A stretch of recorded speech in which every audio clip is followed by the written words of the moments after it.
Hello, Shakespeare class. This is Professor Steve Dooner with a quick note on Henry IV, Part 1. A lot of you have remarked that it's a complicated play, but I think like Richard III, which has that complicated political War of the Roses going on, I think that if you get to know what's going on politically in the play, you'll get the story very rapidly. And all the best stuff, Falstaff and Hal, Prince Hal, and all the stuff that goes on in Gad's Hill at that tavern, is more interesting than the politics anyway. But to get the politics very quickly, you just need to remember my map. And here it is, if I can hold this up right.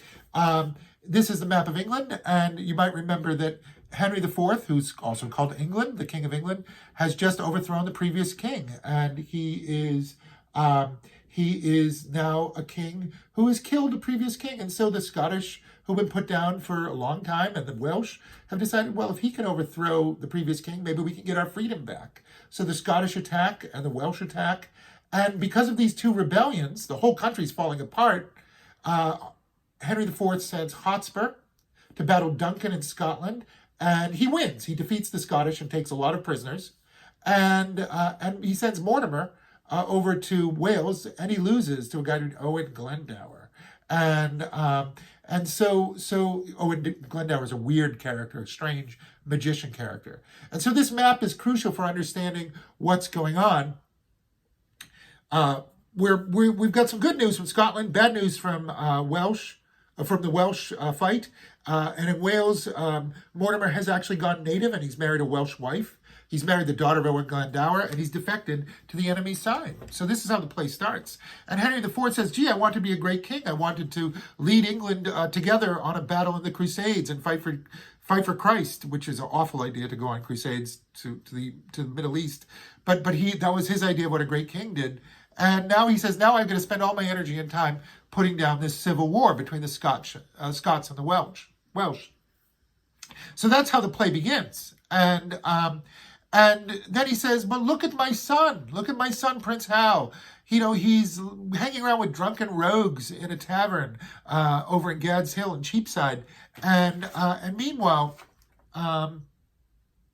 Hotspur is the kind of son I wish I had. And he uses the term changeling, which Shakespeare mentions in Midsummer Night's Dream. He says, it's like a fairy came in and changed our two sons. I should have gotten Hotspur, and you should have gotten Hal, he says to Percy, who's the father of Hotspur. It's a really weird thing to say, saying, I don't want my son. And my son is not the man I wanted him to be. And the father's expectations about Prince Hal drive the play. So I want you to think about that. When we meet Hal in the next scene, he thinks his father doesn't love him, and he's trying to kind of engineer a public image. You know, he says, right now I'm fooling around and being a bad boy, but pretty soon I'm going to come out from behind these dark clouds, and I'm going to show everybody what I'm worth. I'll show the whole world what I'm worth, which is kind of the story of Prince Hal, about how he goes from being this kind of outlaw prince to being this extraordinary superhero in English history. That's a story that Shakespeare will tell over three full plays. Henry IV, Part 1, Henry IV, Part 2, where Hal finally becomes king, and then what Hal does when he's king, which is called Henry V. And you can watch all three of these plays with Richard II, and you'll get something called the Henriade, which is this endless, long play sequence Shakespeare wrote about the story of Prince Hal.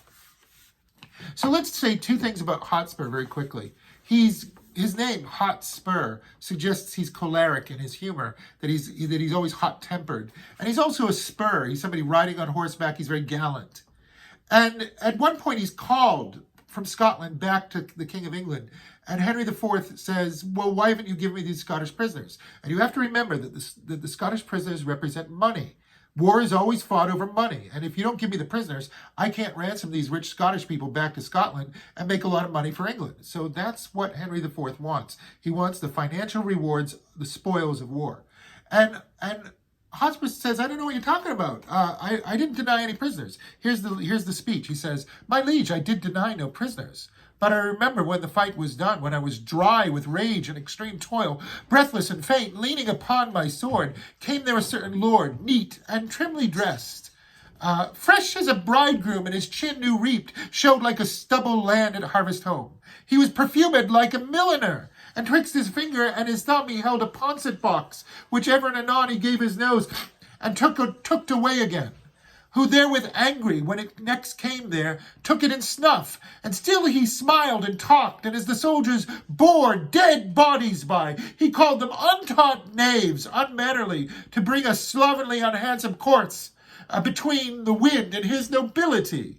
With many holiday and lady terms, he questioned me, amongst the rest demanded my prisoners in your majesty's behalf.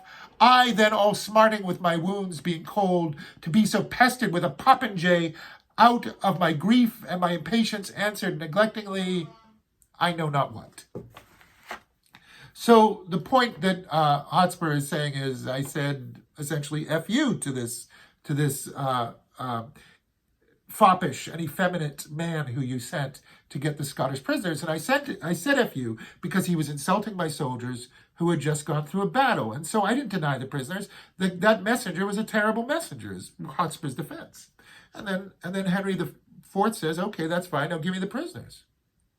And Hotspur demurs. He doesn't do it. He hems and haws. He gets angry instead. And that's the reveal, folks. Hotspur thinks that if he keeps those Scottish prisoners, maybe Duncan and the Scots will fight with him. And maybe he can team up with Mortimer, his brother, who's gone native over in Wales, and we can create the greatest army in British history. We can all fall down upon England. We'll fall down upon England, and Hotspur will become the new king. That's the idea. So Henry IV is realizing, I think his intuition is telling him, this isn't good. Hotspur is getting ideas. He's full of himself. And that's the beginning of the play. Then we meet a few scenes later, Hotspur's wonderful wife, Lady Hotspur, who's probably one of the most interesting female characters in the play. She's a great-spirited woman, and if you look at the play, there are about three big female characters in the play. One is the host, who's a madam who runs the brothel, and Falstaff and she go toe-to-toe with verbal jousting all the time. She's a good character, but she's not educated, and she is very roguish in her way. And then we have Lady Mortimer, who is Mortimer's Welsh wife, the daughter of Owen Glendower, and she doesn't speak a word of English, and so they have I guess a perfect marriage. Neither of them can talk to each other at all, right? And then finally, you get Lady Hotspur. And Lady Hotspur is the spirited woman that that I think Tom Massey pointed out on in our Zoom meeting today, that she's the kind of spirited woman that we love, that Shakespeare has written in so many of his plays, like Taming of the Shrew or Rosalind or Viola. We get one of these feisty characters again. And in this scene, she asks Hotspur what's going on. She says, but hear you, my lord. What say'st thou, my lady? What is it carries you away? Why, my horse, my love, my horse. Out, she says, you mad-headed ape. A weasel hath not such a deal of spleen as you are tossed with. In faith, I'll know your business, Harry. That I will. I fear my brother Mortimer doth stir about his title, and hath sent for you to line his enterprise. But if you go, and Hotspur says, so far afoot, I shall be weary, love. Come, she says, you parakeeto. Answer me directly unto this question that I ask, in faith. I'll break thy little finger, Harry, and if thou wilt not tell me all things true. And she probably grabs his finger and he goes, ah! And he says, away, away, you trifler, love! I love thee not, I care not for thee, Kate. This is no world to play with mammoths and to tilt with lips. We must have bloody noses and cracked crowns, and pass them current too. God's me, my horse! What sayest thou, Kate? What wouldst thou have with me? And Kate, kind of hurt, says, do you not love me? Do you not indeed? Well, do not then. For since you not love me not, I will not love myself. Do you not love me? Nay, tell me if you speak in jest or no. And Hotspur says, come, wilt thou see me ride? And when I am on horseback, I will swear I love thee infinitely. But hark you, Kate, I must not have you henceforth question me whither I go, nor reason whereabout whither I must. I must, to conclude this evening, must I leave you, gentle Kate. I know you wise, but yet no farther wise than Harry Percy's wife. Constant you are, but yet a woman, and for secrecy no lady closer. For well I believe thou wilt not utter what thou dost not know, and so far will I trust thee, gentle Kate. How so far? Not an inch further, but hark you, Kate. Whither I go, thither shall you go too. Today will I set forth, tomorrow you. Will this content you, Kate? And the Lady Hotspur says, it must, of force. Well, that's a beautiful scene where they look like they're fighting. And I've had students think they don't like each other, but I think if you read it closely, I think she loves him intensely. And I think Hotspur loves her. That's why he's protecting her. If she doesn't know anything, then she can't be tortured to find out what he's doing. So this is a wonderful scene. So the relationship of Hotspur and Lady Hotspur is one of the best relationships we're going to get in all of Shakespeare. So I want you to notice it. Now, the last thing I want you to talk to you about is Falstaff. And I really want you to think about all the bad things that Falstaff is. He's what we might call a vice figure. He's a braggart. He arrogant and proud. He is selfish. He thinks only of himself first. He's greedy. He steals money from people. He steals money from people, and he steals money from the rich, and he doesn't give it to the poor. He blows it all on all his friends. Some of them are poor, I suppose, but they all just party and whore around with it. He commits armed robbery. Interestingly enough, Falstaff is a liar, and he is envious of other people. He says, save me when you're king. Don't save the other guys.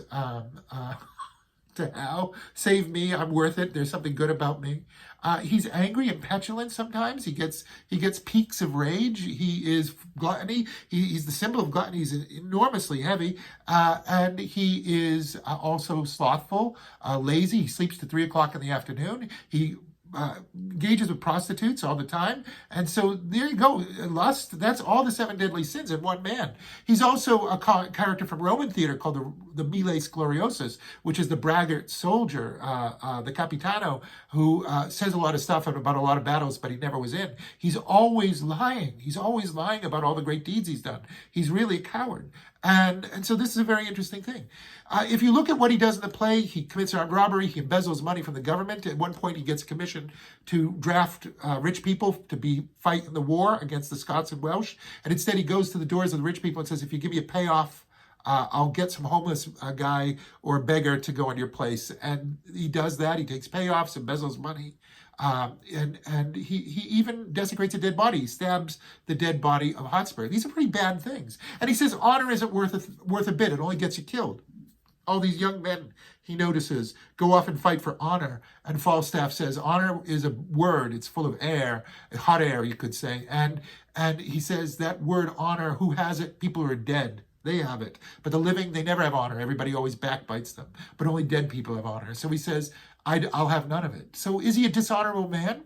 Well, it's a very interesting question, because Orson Welles says that you will nary find a better man in all of Shakespeare, that he is a truly good man. So how could he have all of those sins and all of that wickedness and still be a good man? That's a question for us. We've met good men who are bad. Is he a bad man who's good?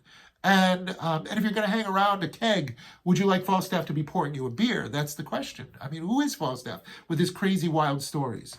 In the Gad's Hill robbery scene with a Cheapside at the tavern, Falstaff tells a series of preposterous lies. They're so preposterous that he keeps exaggerating and exaggerating. He says, he fought 9 men at once, and then it jumps, and he's fighting off 100 men, and meanwhile, Prince Hal is joking because he was wearing a mask, and it was really just Prince Hal and his friend Poins. There were only 2 people. But he listens to Falstaff tell this preposterous lie. And we have to think, well, he's even lying about the details that he said 2 minutes before. Is Falstaff aware of his own lies? And you're going to have to tell me whether you think he is or not. Does he lie to amuse Prince Hal, perhaps? Does he like exaggerating his stories because he will win favor from the prince? Finally, there are 2 details that I want you to note, which is that Shakespeare says that Falstaff is a gluttonous misleader of youth.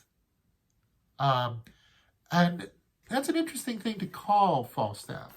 The exact line is very funny. It's in the scene that I've sent to you, and you can actually hear it. But he says, thou misleader of youth. Well, the most famous misleader of youth was another old soldier named Socrates, who kept young men and taught them outside of Athenian law.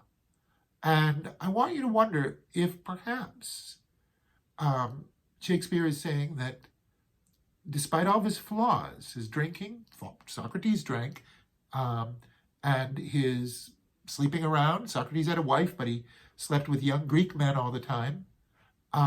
Despite all of these things, Falstaff might be a Socrates. He might be outside of the Athenian law, and he might be the wisest man in the play. So those are things to think about. Take a look at the play, and I'm looking forward to your comments. Bye-bye.